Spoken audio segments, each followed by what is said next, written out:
아침에도 부종이 해결이 되지 않고 그대로 남아있다든지, 다리를 내가 좀 높게 올려놓고 있었는데도 잘 가라앉지 않는다든지, 그리고 이 부종이 예전보다 점점 더 갈수록 심해지고 있다든지.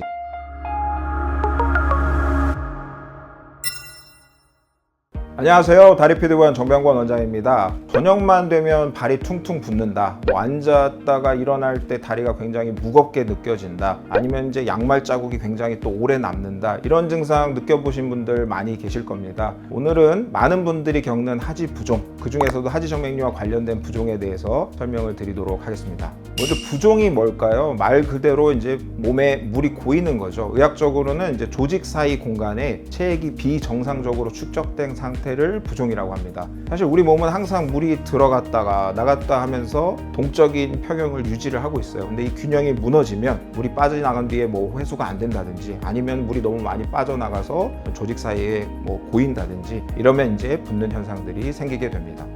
어떤 경우에 부기가 생길까요? 부종이 생기는 대표적인 원인들이 여러 가지가 있을 수 있는데요. 그 중에 가장 대표적인 게 정맥의 압력이 높아지는 경우입니다. 하지정맥류도 이 경우에 속하는데요. 혈관 안에서 압력이 높아지면은 바깥쪽으로 계속 물이 빠져나가게 되는 거죠. 두 번째로는 상투압이 떨어지는 경우가 있을 수 있어요. 예를 들어서 이제 뭐 간이 안 좋으시다든지, 그래서 단백질이 잘 안 만들어지거나, 아니면 영양 섭취를 좀 잘 못 하신다거나, 그러면서 이제 혈관 안에 단백질이나 이런 게 부족하게 되면은 아무래도 삼투압이 떨어집니다. 그럼 얘가 물을 잡아두는 힘이 약하고 삼투압이 낮은 곳에서 자꾸 높은 곳으로 빠져나가려는 것 때문에 부종이 생기게 되죠. 염증이라든지 감염이 있는 경우에도 부종이 잘 생길 수 있습니다. 염증이나 감염이 생기면은 우리 몸에서 빨리 이제 혈구세포도 보내줘야 되고 물도 보내주고 이런 식으로 해서 치료를 해야 되거든요. 이럴 때에는 혈관 벽 자체가 투과도를 바꿔서 단백질, 물 이런 게 굉장히 잘 빠져나가도록 그렇게 몸이 변화됩니다. 그러면서 부종이 굉장히 잘 생길 수가 있게 되고요. 그 다음에 마지막으로 이제 림프 순환이 잘 안 되는 경우가 있을 수 있어요. 수술로 림프관을 제거를 했다든지, 아니면 종양이 림프관을 누르는 경우도 있을 수 있고요. 림프 순환이 안 되다 보면은 물 순환이 잘 안 되면서 물이 고인다든지, 그리고 림프관이 한번 이렇게 고이게 되면은요, 림프액 같은 경우에는 단백질 함량이 좀 높은, 삼투압이 높은 그런 용액이다 보니까 주변에 또 다시 물을 더 끌어모으는 그런 습성이 있습니다. 그래서 부종이 굉장히 잘 발생되는 경우가 있죠.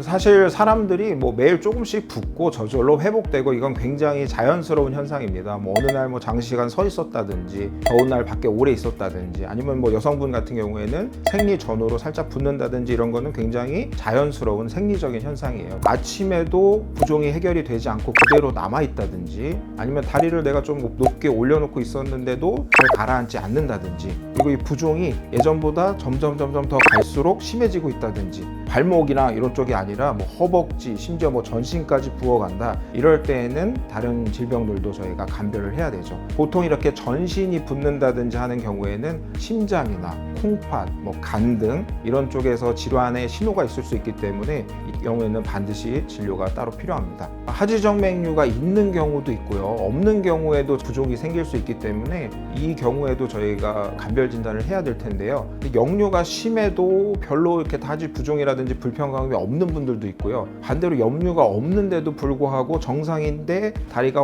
훨씬 많이 붓고 아프다고 느끼시는 분들도 있어서 굉장히 정상인 경우하고 하지정맥류가 있는 경우하고 감별이 쉽지는 않습니다. 또한 사람들이 남들도 그러겠지, 정상인 사람들의 다리가 어떤지 모르기 때문에 원래 그런 거겠지 생각하기 쉽기 때문에 하지정맥류를 감별하기는 참 어렵습니다.